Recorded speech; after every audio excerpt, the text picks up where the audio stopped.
Enneagram is a map of the human personality. It's a tool for navigating relationships. It creates language for what motivates us and helps us look at the way we look at everything else. Most importantly, the Enneagram's a mirror because sometimes you need help seeing yourself. My name is Jeff Cook. I'm a longtime professor of philosophy in Greeley, Colorado. And with me is TJ Wilson, coffee guru, lover of theology, and Enneagram ninja. Hello. My man. Hey. We are continuing our new to this set of podcasts. Excellent. This is the point in the series where we take a turn that I bet many people weren't expecting. But I think for you and I, it flows very naturally from some of the stuff that we've covered here recently. Sure. We're going to talk about the Avengers. We are going to talk about the Avengers. It's some of you don't know that TJ Wilson actually has Sherlock Holmes powers, and I ahead of the recording said, "Okay, I'm gonna talk about something that you're not prepared for, but I need your reaction." I legitimately guessed it. Oh, Sleuth, that's awesome. Sleuth that he is, but we'll get there. So if you're not into comic books, stick around for 2 seconds. This will be good. But last time we ended up talking about the centers, head, heart, and body. Here's the big idea that we're going to build on. You have emotions, you have intuitions, and you have thoughts. There's a thinking side to yourself.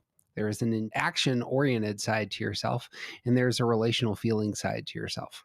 All of these are incredibly important. Last time we talked about the centers being like, this is the thing you emphasize. Mm-hmm. But one of the things that Enneagram shows is that for all of us, we actually de-emphasize one of these as well. And that's where we're going. One of the most important things that you can know when you first jump into the Enneagram is what you de-emphasize. And in Enneagram speak, this is called the repressed center. So you have a center that you emphasize. It makes you a head, heart, or body type, but you also have a repressed center. One of these you take a step back from. And sort of pushes another one to the forefront. The one in the middle is called your secondary center. So you have 3 centers. One is your primary center, one's your secondary center, and one is your repressed center. But if you're just getting into this, that can become gobbledygook. So let's not go down gobbledygook lane.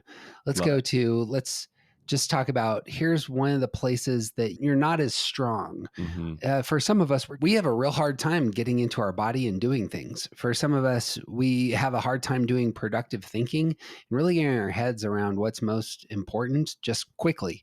Right? It takes us a while. For some of us, we like in terms of relationships, we don't really care that much about other people's emotions. And frankly, we're not really concerned with our own emotions. Right. Emotional life is kind of messy and it's not very productive and it gets in the way of the things that matter, don't you think? Mm-hmm. And so this is repressed. So repressed center is the term for what we're going to be talking about today. Yeah. It is really important to note here that repressed doesn't mean you don't have it. It may be like hidden in a back closet somewhere, but you still have it. Right. It may also be that you have it and you don't use it right. Right? Yeah. Like you can use curtains as a bed sheet, but you shouldn't. Right? Like there are things that we can use to do stuff, and if we do, it's not going to go as well as it could have. And so within this repressed center, it's not necessarily that we don't use that center. It's that we don't use it well. Yeah. It just doesn't come as naturally. Yep. What's interesting is this is just true. If Enneagram theory holds, it's just true across humanity. Mm-hmm. Nothing to be ashamed of there. Nothing to fear there. Nothing to get angry about there. To bring up all 3 of the underlying feelings. The thing that we ought to do is to name it because, and we said this last time, the real target of Enneagram is finding balance. The primary balancing move in Enneagram is here. It's naming your repressed center and then doing a little bit of work on it. To return to fiction, TJ had mentioned the Avengers, but you'll notice there's all sorts of movies that are about elevating this kind of place where you just feel kind of uncomfortable. If we were to look at the first couple of Avenger movies, for example, notice this. Tony Stark is struggling to find his heart. Yep. That is what it's about. It's like, what's Yep. your emotional core look like? Captain America, who's the second in the triad, is struggling with his thinking about himself and his nation. That is his place of like, he just can't get his head around things. Right. And Thor is stripped of all his physical power. It's like I have this thing that I'm out of balance. I don't have my physical power. I don't have my thinking. I don't have my heart. You will notice far more famous than the Avengers is the Wizard of Oz. This is entirely how the Wizard of Oz is set up. Somebody doesn't have a brain. Somebody doesn't have a heart. Somebody's lacking courage. Like, that's what their adventure is. Yeah. Is how do I establish these things, because they're core to me being in the world. One of my favorite trilogies is the Batman trilogy, and it's actually about this. You mean It's Christopher Nolan's Batman trilogy? That would be correct. It'd be the Nolan trilogy. Although the Reeves trilogy, just a side note, I'm so excited about this, given how good Penguin is and how much I love the first one. So Sure. this is a place of discussion offline for TJ and I to have later. But Batman in the first one faces the Scarecrow, and it's all about mental fears. The second one, he confronts the Joker, and it's all about emotional conflict and making very relational hard choices. In the last one, Bane breaks Batman's back, and it's, can you physically overcome this? Just finding that world of there's three parts of ourselves: head, heart, and body. And I imagine that we really relate to the struggle of one of those. And we see it all over some of the best fiction, most popular fiction that's being produced by our culture. I guessed your tie-in, so I don't have anything to say it for that. The great Trappist monk Thomas Merton said that happiness is not a matter of intensity, but of balance. The reason that we care about this is because balance actually leads to happiness. If you were to read Aristotle's entire canon, that's the theme. If you balance, you're going to be happy. Enneagram, in my mind, in TJ's mind, balance is the big thing. And it's not just balance for balance sake. It's not just moderation for moderation's sake. It's moderation because moderation makes you a happy person. If you can get your heart, your mind, your action around that, that's the road to happiness, my friends. And so that's where we're going. And I also think when you're using the right tools for the job, it's easier, right? Like that's just part of what balance is that when you are balanced, things will be easier. Yep. So let's jump into the types. As opposed to the centers, 8, 9, 1, 2, 3, 4, 5, 6, 7, those are the intelligence centers. We're going to divide the numbers a different way. And it's going to be in a way that focuses on your repressed center, right? And these divide differently. And if you were to look at the Enneagram illustrations, you would see, oh, here, there's a logic to how this all works. But to just get us into this, the 3s, the 7s, and the 8s. If you are a 3, 7, or an 8, you are the type that represses your feelings in your emotional center. That is, in order to take hold of the goal that you want, in order to establish control, in order to ensure your satisfaction, the one thing that you're willing to cut is your emotional life and the emotions of others, or it's just the case that you just don't care that much about your own internal makeup right now or the emotions of others, because that goal, the control that you want or the satisfaction that you're aiming at, those are what's primary. And so that repressed side, I'm repressing my feelings. I'm repressing my care about the feelings of others. That is done because my motive, my target is so consuming. So for 3s, 7s, and 8s, they repress feelings. You got thoughts on these numbers? Yeah, these types, it's not that they don't have feelings. It's that feelings, emotions, subjectivity, these things are all, they're messy, they're inconvenient, they're inefficient. Like they get in the way. And so we're definitely not saying that 3, 7s, and 8s don't have feelings. Is that they don't have a good relationship with their heart center so that they truly understand their own feelings and the effect that they have on other people. Their feeling center gets in the way of them getting the things that they want. So they can more easily set it to the side, consciously or unconsciously. For the 7, dark feelings are quote unquote, they're repressed, but they're repressed in order to create space for positive experiences. Yep. Why would I want to focus on lamentation and grief, says the 7? Why would you want to focus on these things when we could go ride bikes together? Right. This is the way of the 7. If you were not having fun at a party, why on earth would you stay at that party? 7s already have 2 or 3 other options lined up. The feelings of humanity can drift towards really great things that we should probably emphasize, but it's the dark feelings that really are repressed, are set aside, are not given value, are even avoided. Mm-hmm. And that's the move for the 7. Yep. For the 8s, your feelings are repressed in order to exhibit control. Control is the first thing. Right. Not feeling vulnerable is the first thing. And some people need to be shown that they are not going to push you around. Like, clearly their feelings don't matter. They're in your face. They should be put down. And in fact, if you were to focus a little bit too much on your feelings, that might expose you to the rest of the world. That wouldn't be valuable. Yeah. That would put you in a space of vulnerability, emotional vulnerability. Mm-hmm. Let's avoid that for a moment. Because what you really want is agency. What you really want is to have oversight over your space and yourself. Yeah. Feelings are the obstacle. And look at how unproductive feelings are. In those spaces. We could sit here and talk about our feelings for hours and we get nothing done. And that's how the 8 feels about other people's feelings.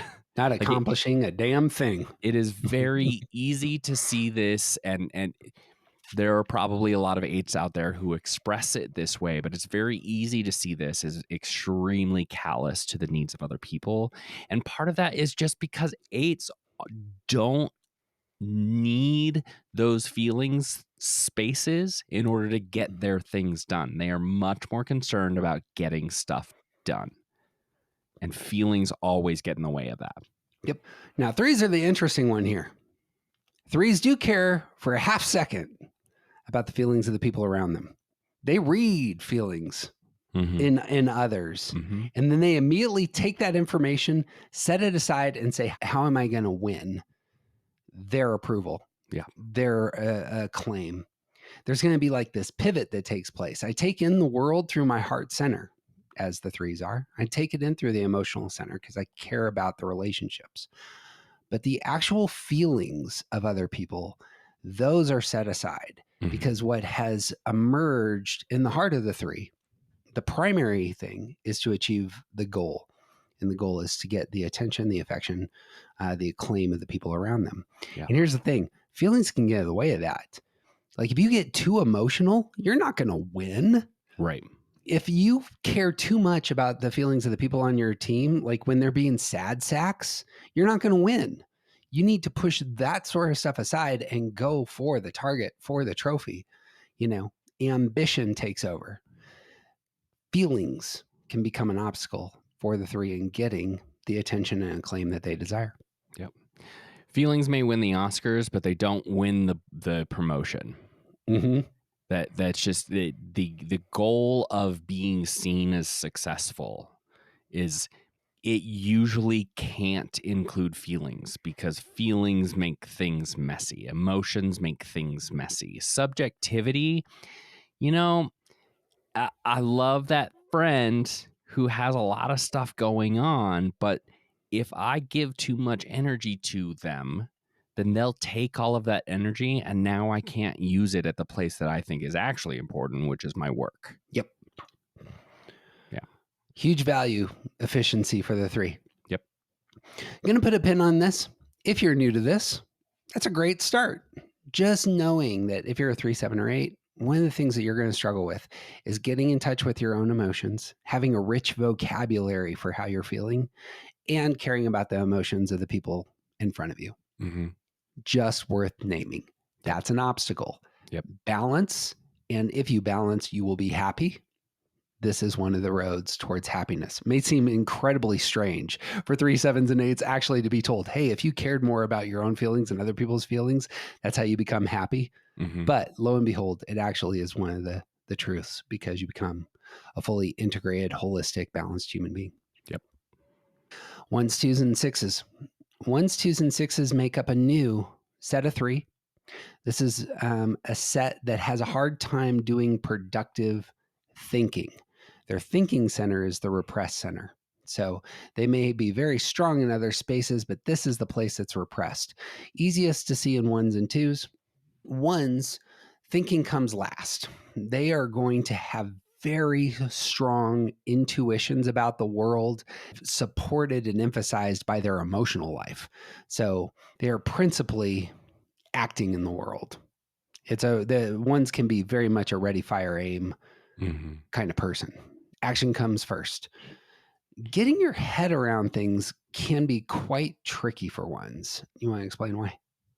Well, I think it has a lot to do with this thinking repression is everybody thinks, right? Everybody has thoughts. We all go through some sort of mental process. We have some type of inner monologue or dialogue or group discussion. Like there's something happening in our brains that tells us what to do with our mouths and where to look and all of that stuff. Everyone has that. But what's happening here is an unproductive thinking. It's not knowing how to put the data in the place where it goes. Because this is all about that information gathering, the resources, the categorizing of the information so that you can use it for what it needs to be used for. 1s, 2s, and 6s don't use their information that way naturally. Mm-hmm. So they can get stuck thinking about the wrong thing. They can get stuck on a very subjective perspective that they don't understand is not necessarily attached to quote unquote objective reality, right? It's this sense that like putting the information where it goes is not really happening. Their temp didn't show up that day to file all the files correctly. So this thinking process, like we all think, but with 1s in particular, that thinking gets stuck in their certainty of what they believe is true. Like there is an internal sense of what is right and wrong, and 1s get stuck in that, and they're not able to categorize the data objectively. And so they can spin out, they can spin their wheels and just keep going without really having a firm sense of the truth in front of them, the facts in front of them. Yep. Yeah, well said. 1s, again, intuitive center, world is coming at them. A lot of that energy ends up just being aimed at, are they acting well in the world? And thinking just takes a back seat. Yep. 2s, similarly, so relationally focused, are reading the energies of other people. That's where, like, the data, if there's any data to consider, it's with the emotional lives of the people that the 2 longs to connect with.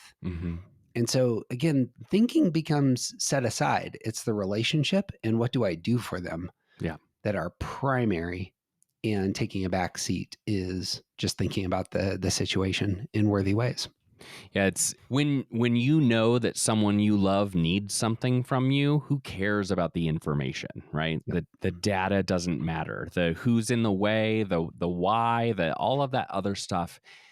When you get part of your identity from whether or not other people want you in their lives, data, objective truth, those things don't matter. You have work to do in order to make sure that you keep that relationship going. Someone needs something, and that's all that matters. Yep. You'll notice how 2 is probably the best example of this. Just like the 3, 7s, and 8s are setting aside the feelings of others, the 2 is actually overemphasizing the feelings of others and acting to realize, a connection. And Mhm. so, again, since we are 3 parts, head, heart, body, the part for the 2 that just gets set aside here is the thinking element because of how they're wired.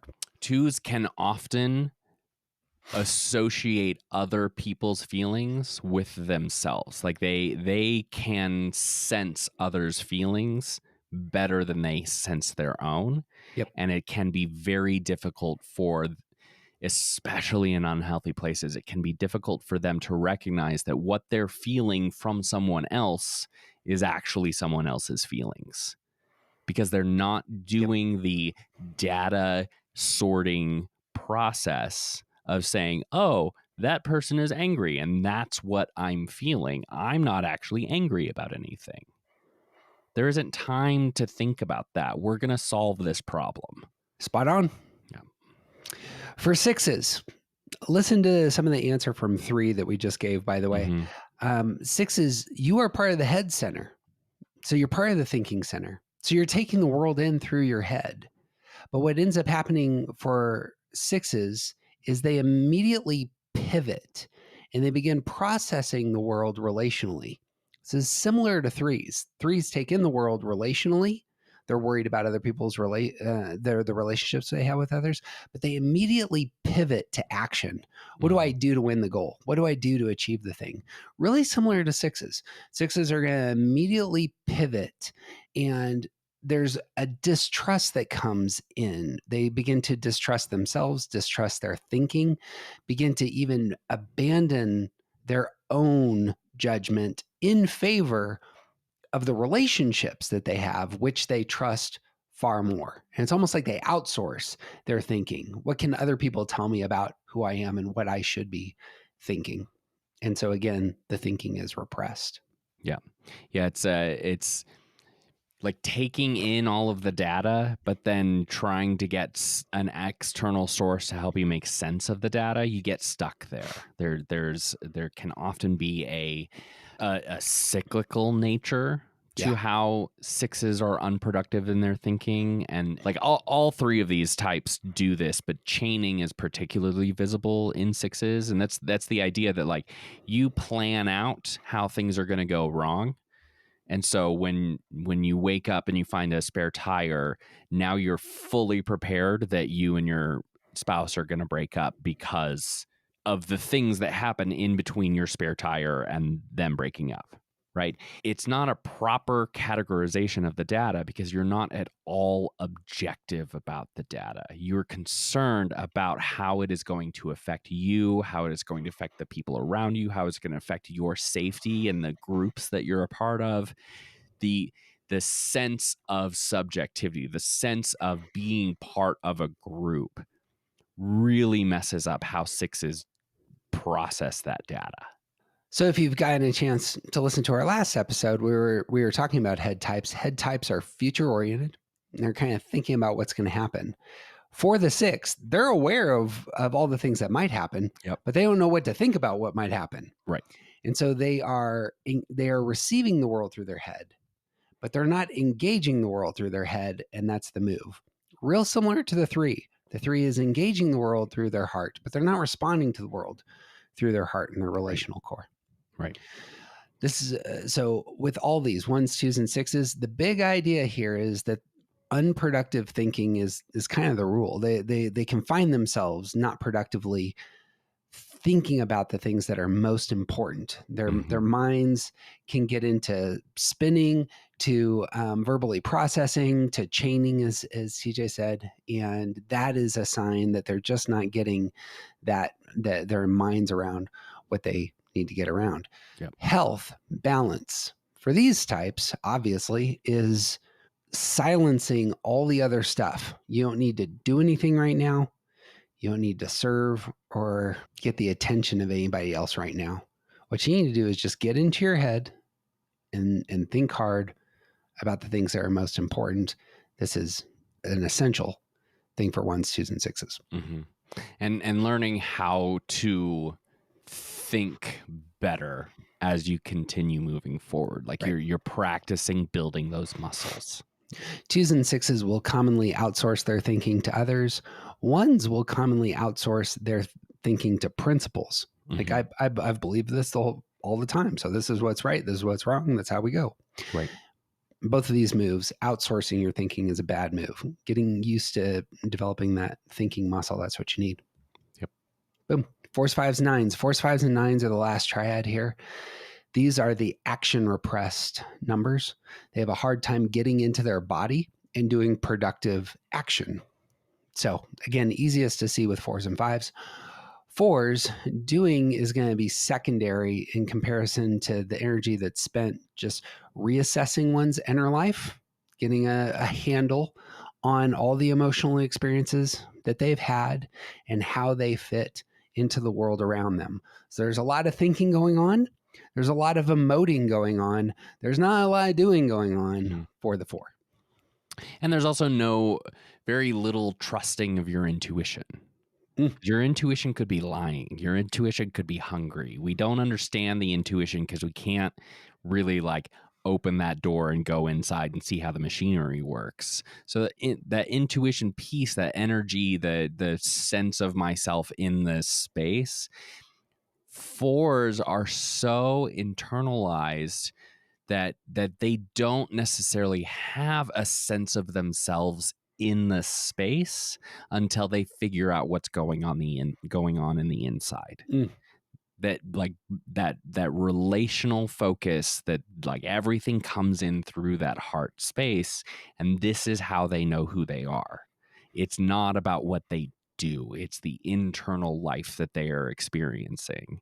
And so getting out into the world, doing something with the information that they have, engaging with their life in significant ways, the unproductive nature of their relationship to the physical world is part of what makes them fours.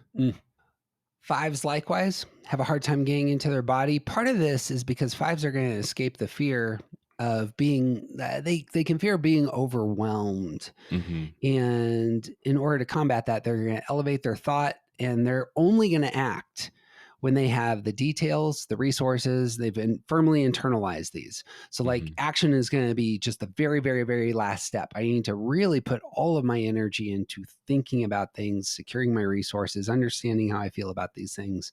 And only then will I act. And so notice again, action is the tertiary center. Right. As I was growing up, there was a lot of conversation about whether people are an auditory learner or a reading learner. And then at some point, this third version, the kinetic learners, came out, and people were like, what's this new one? We're going to talk about this, but it's totally different from the other three or other two, and kind of like the same. Fives are not kinetic learners. They just aren't. They need to understand something before they can truly engage in it. And I often make a comment about dance lessons for fives. When fives are learning to dance, they're going to study dance and try to understand the world of knowledge that there is out there about what dance is and what types of dances there are and what shoes you need to have and all of these other things, because they need to know, they need to be prepared for what might happen when they actually start dancing. Yeah. Obviously, this is a faulty metaphor, but that is a really good picture of how fives exist in the world. They need to come to the world with a sense of understanding, with that belief that they have the resources, that they've done the research, that they're prepared, they're competent. They want to know what they're doing before they start doing it, or else anything could happen. And one will note the repressed center that emerges. If one comes to the world with that mindset, that disposition, that funnel for your energy. Yep. I'm going to get my thinking, I'm going to get my emotions under control first. Yep. Actions just come last. Yep. Nines, similar to threes and sixes. So nines are going to take in the world through their body, through their intuitions, but they don't engage the world through their body and intuitions first. Take in the world intuitionally, but then they pivot into the realm of thought. And they're going to think hard about what's going on there and what's going on inside of them. This is a place of withdrawal. This is a place of oftentimes what nines will do because they feel the world and the chaos there. They're gonna pivot into spaces where they can think and things are just easiest. Sometimes even putting their hands to things that just aren't really that important right now, because important things have kind of an energy to them.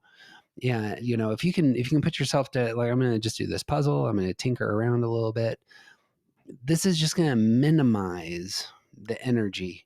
And again, nines want to reduce all of that chaotic energy out there and just feel calm for a moment. And calmness can be that realm of thought, of emotions. We'll act later. Mm-hmm. This one is the most easy to understand the word unproductive for me. And part of that is because I myself identify with nines, but also unproductive doing is very simple. It's doing stuff that doesn't need to be done at the expense of stuff that does need to be done. Mm-hmm. It may be the case that you have a bundle of necklaces because they all fell together and got all tangled up into a knot, right?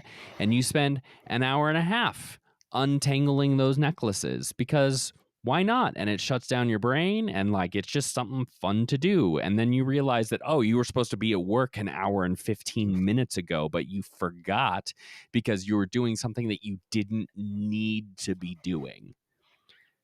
Unproductive doing can be very busy, but it is not putting that energy where it needs to go, where it should be going. It's not doing the things that you should be doing when you should be doing them.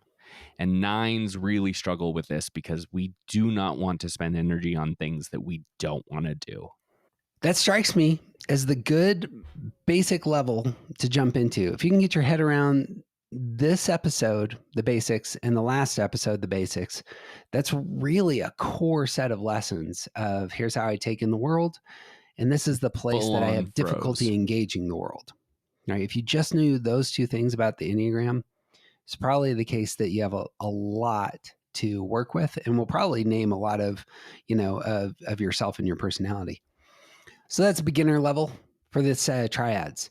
Moderate level, we're going to bring in a new term, and the term is stance. And oftentimes when naming these three sets, 3s, 7s, and 8s, 1s, 2s, and 6s, 4s, 5s, and 9s, when naming these sets, the name stance is applied because stance includes both your repressed center, which we just talked about, but it also includes how do you get what you want. Each of us have certain tools for getting the things that we want most. So as we talked about last time, like we are trying to get past our underlying feeling of shame. Well, what are the tools you're going to use in order to get past that shame? How are you going to get the attention that you desire? If you're a thinking type, how do you get past the anxiety and fear? How are you going to grab hold of the security that you want? This is where stance comes in. Mm-hmm. So I'd used the illustration in our last episode about breathing. So we take in the world breathing wise through our center. We engage the world through our stance. So there's an in and out taking place. I breathe in through my center. I engage the world through my stance. And this is really the core of our personality type, is those two things. How do you take in the world? How do you get what you want? And so we're going to go back to those three triads, those three sets of three, and just talk about, like, notice how the thinking repressed numbers all do the same thing. Mm-hmm. Notice how the feeling repressed numbers all do the same thing. And we'll talk through these sets. So again, to start with the feeling repressed numbers, we call these the independent types, or sometimes the assertive or aggressive types. Big idea for 3s, 7s, and 8s. If you're a 3, 7, or an 8, is that you take hold of the things that you want. You take in the world through your center, and then you take hold of the attention, the stability, or the autonomy that you want. 3s take hold of attention. For those of us who love and know 3s, we know what it's like for them to rise up, get on stage, command the room, all eyes on me.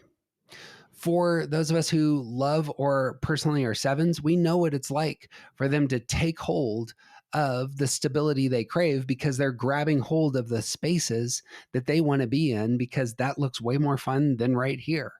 And it's an assertive posture. It's an aggressive posture. They are standing independent from your emotions and even from their emotions, and they're moving. And so too the eights. The eights are going to take hold of autonomy. They're going to be assertive, direct, and demand the control over their spaces that they desire, and they're going to let you know. And this is the first set of triads. You got thoughts? Yeah, you can see how that feeling repression really plays a role here, because these are types that want to get things done, and emotions get in the way of getting things done. And so they are going to put aside or ignore or not really even in the first place be aware of the emotional realm in order to get things done. It's perfect. For ones, twos, and sixes, these are reactive types. Reactive types earn. In order to get what they want, they are externally focused and are reacting to the energy of those in front of them. So ones are going to earn the control that they desire. A lot of that is first personal. So they're actually reacting to their own emotions, but if they are good enough, they will gain that control. Twos, easier to see, want to earn attention.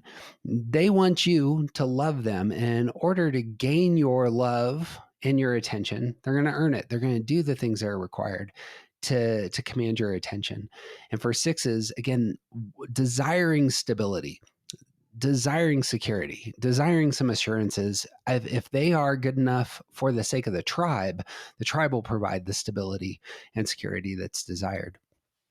And again, you can see the thinking repression play out in all three of these types. It's externalizing, or for the ones, internalizing the sense of right and wrong, the boundaries, the rules, like what is expected of me is outside of myself. And so I need to do the thing in order to earn what I'm looking for.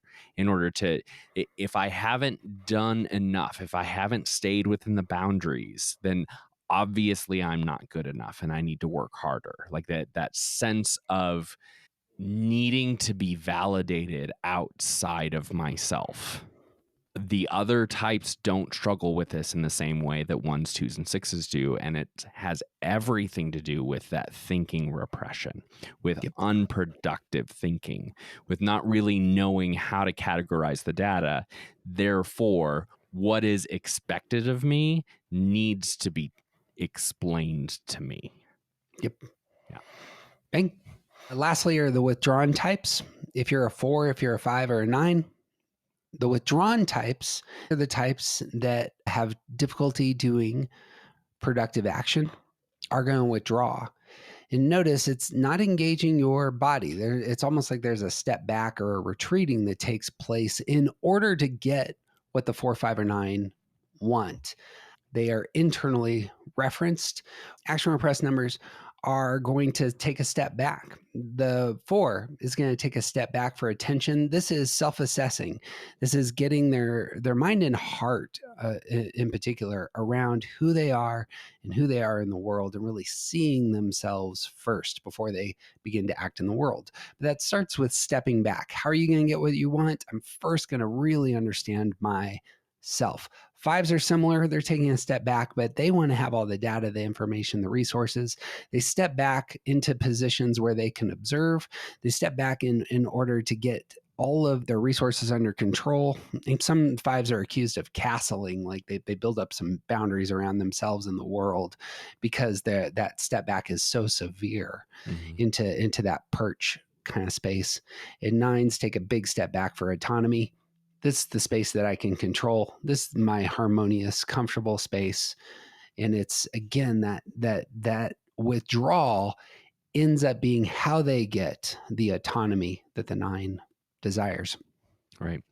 Yeah, you see like that the unproductive doing, or the lack of doing, the lack of important doing, like all of that makes sense with this idea of withdrawal, with stepping back, and all of these types doing the thing that they need to do when it needs to be done is a struggle, because they are much more comfortable in the space of internal processing, or in doing the man. I have been late to work so many times because I got stuck in something else, because I would rather be doing that thing than like prepping for work, and I forgot that I actually have to be there a few minutes early and all of this stuff. The unproductive doing is so prominent that the withdrawal is not necessarily like a literal step back, but it is a disengagement from the activity of life. It's not being present. You're basically not letting other people, other circumstances get in the way of the thing that you want. That's the independence, the pushing, the I am going toward my goal, and other people can come along, but I'm not interested in dealing with someone trying to stop me. Recognizing and responding to the reality that your body exists in the physical world and you're doing stuff. It's disengaged from that. And so you can see these types like being very busy people, but they're not necessarily doing the stuff that they need to do. Perfect.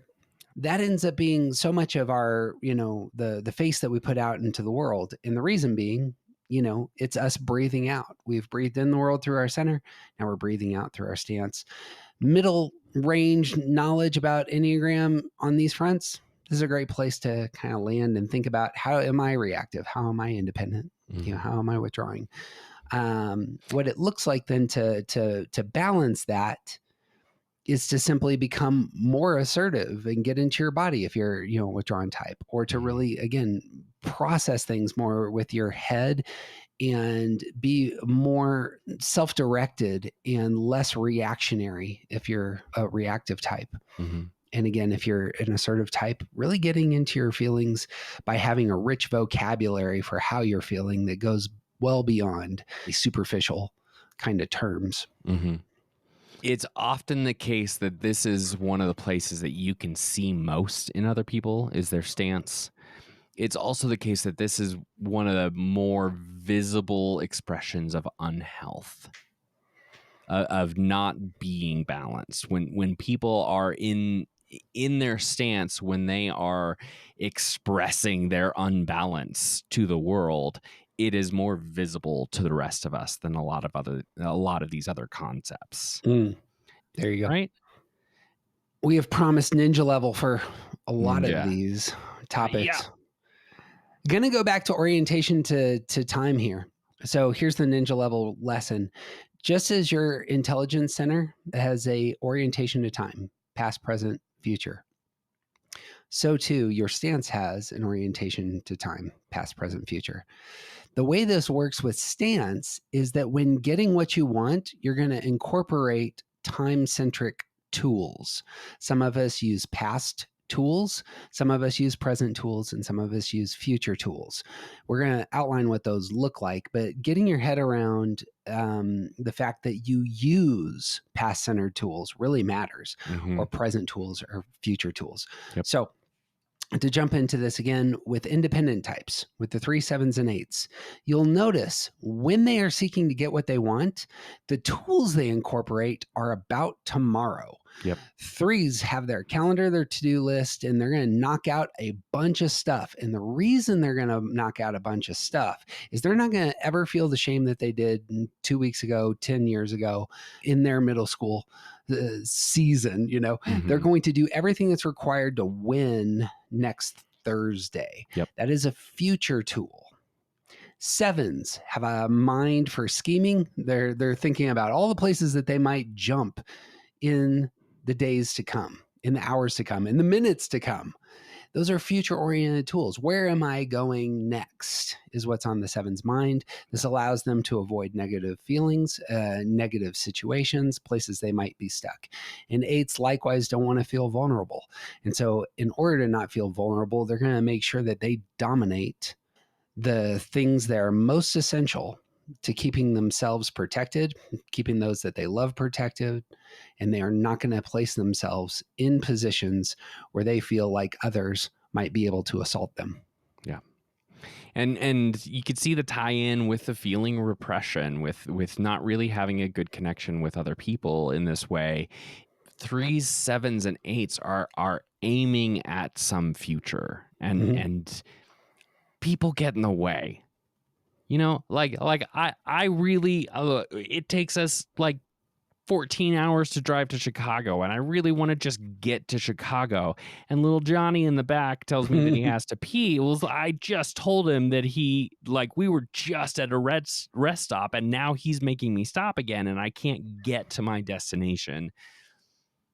Part of feeling repression is pushing forward because you're aiming at a future. Yep. And the messiness of emotions and people and all of that stuff gets in the way of those goals. So Exactly right. Yeah. And we can see how those go together. Yeah, like feelings aren't realized in the future. Future is absolutely devoid of anyone's feelings. Yeah, we'll feel right? stuff when we get there. And there you go. Yeah. Reactive types, 1s, 2s, and 6s. Again, in order to overcome the shame, anger, and fear they feel, the method is to do things now. Yeah. What can I do now Mhm. to get beyond these sorts of feelings? And so 1s, 2s, and 6s are going to respond to what's immediate. How do I ensure safety for myself right now, says the 6. Yeah. I'm going to outline for everybody, here's all the things that might go wrong. That's future because they're Mhm. taking the world in through the future. Yep. But the verbal processing, the devil's advocate side of 6s, comes out here in terms of they're letting everyone else know and seeking to get an immediate reaction from them now. So they're reacting to their future fears, but they're doing so in a present moment. Mhm. 1s, trying to overcome their anger at themselves and the world around them. What is the thing that I can do immediately to ensure that I just don't feel angry at myself anymore? Well, I just need to exercise more. I just need to get my diet under control. I just need to do the things that make me feel good in the world, and then I won't be so angry at myself. Yeah. And 2, sense of shame and feeling valueless. People didn't love me 10 years ago, and so I'm going to ensure that people love me today by serving them in the moment. And that's what I can do. And I'm storing up favors perhaps for some other day, but I'm doing the things right now that ensure that I will elicit, I've done the things to elicit the love and care that I require. Right. And again, the idea of earning, the thinking repression involved, like not really being able to categorize the information properly. It is a present moment focused. When you don't know what to do, you just start doing something because that at least you're doing something. There you go. Yeah, that's where the thinking repression is. Yeah. So spinning out and not really knowing what to do, even verbally processing your spinning out is a present focused activity, because you have to get it out of you right now in order to figure out what you need to do to get to the thing that you're trying to get to. There's a step in between here and there, and we got to figure out what that first step is. Yep. In order to start getting there. Yep. And thinking repression doesn't say, oh, there actually is, like, thinking plans, thinking schemes, thinking gets all the stuff that you need and puts it in a nice pile so that you can take it with you wherever you're going. Thinking repression doesn't do any of that. So we're all running around trying to figure it out right now. It's as if the alarm clock in our mind went off 6 hours too late, and now we're late for the airport. We're not thinking about getting to our destination. We're thinking about all the crap that we have to do before we get to the airport. Right? It's perfect. So. Last one is withdrawn types. This is 4s, 5s, and 9s. The 4s, 5s, and 9s are going to incorporate past tools to get what they want. So for the 4s, anyone who is a 4 or knows a 4, you will note that you have a massive inventory of knowledge of how you feel about how relationships have gone in the past. This is with you. It's like that, like you swim in that reality of all the ins and outs of relational movements that have occurred. And you will pull from those in order to understand who you are. Because Yeah. you step back and you say, given all that's happened to me, given all the relational things that have happened to me, who am I in this world? And that is using past tools in order to get a handle on how you feel about yourself. Yeah. Fives are, again, going to use past tools. It's the inventory. What have I shored up knowledge wise, resources wise, experience wise, in order to feel comfortable to get the safety that I desire? Because fives are head types, so they can see what's ahead. They're taking in the world through future fears, but they're responding to those future fears with past tools and resources. What are the things that I've shored up to make me feel comfortable in the world, given all that might occur in the future? Yeah. And again, nines, in order to just feel comfortable, often nines will surround themselves with creature comforts.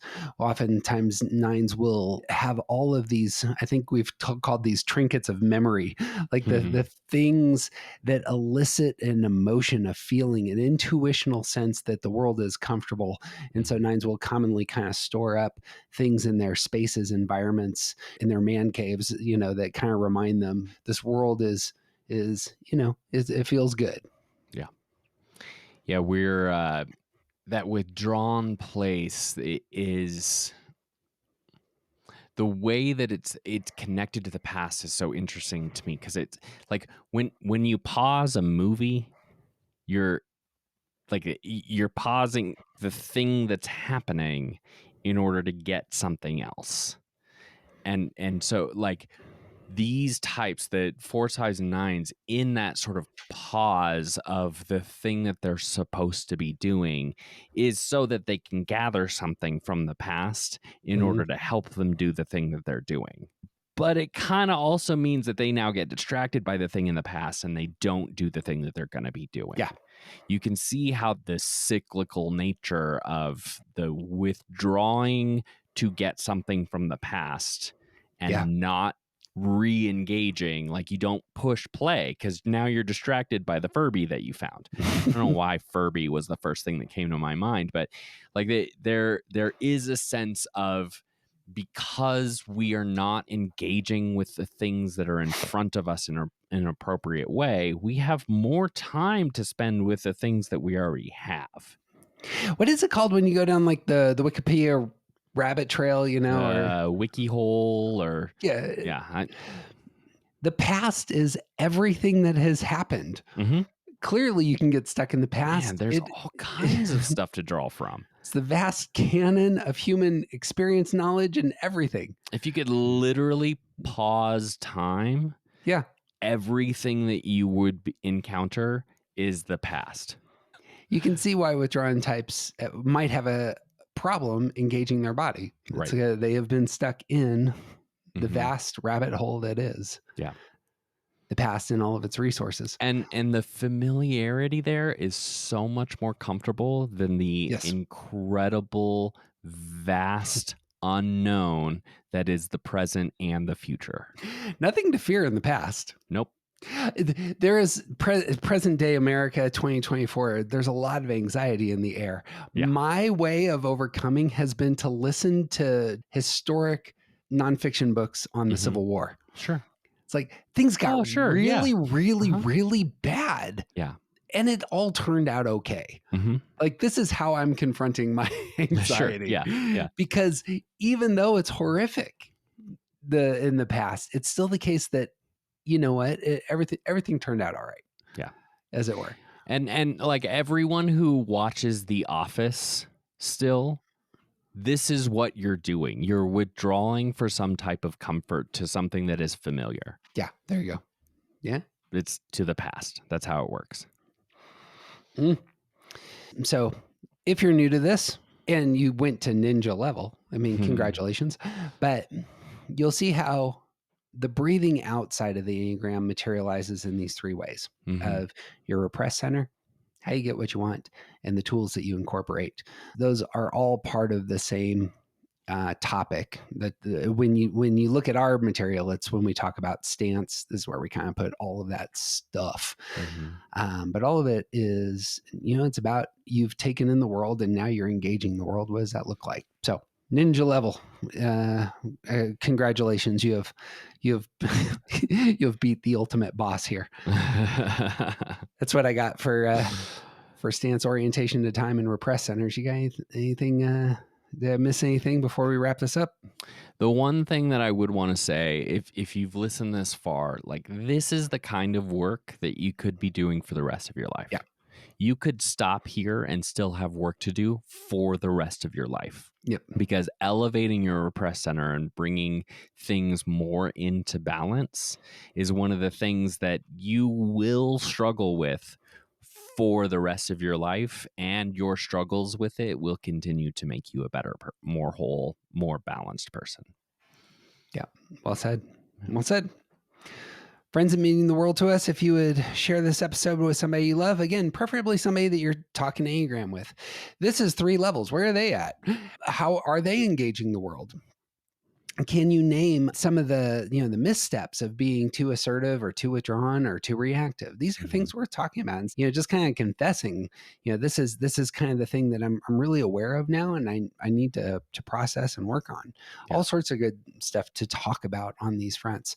There's also all sorts of good stuff on our Patreon, which includes much deeper dives into all of the types. It includes our books and resources. It hopefully will start to incorporate a bunch of more video and just all sorts of resources there. So that's what I got.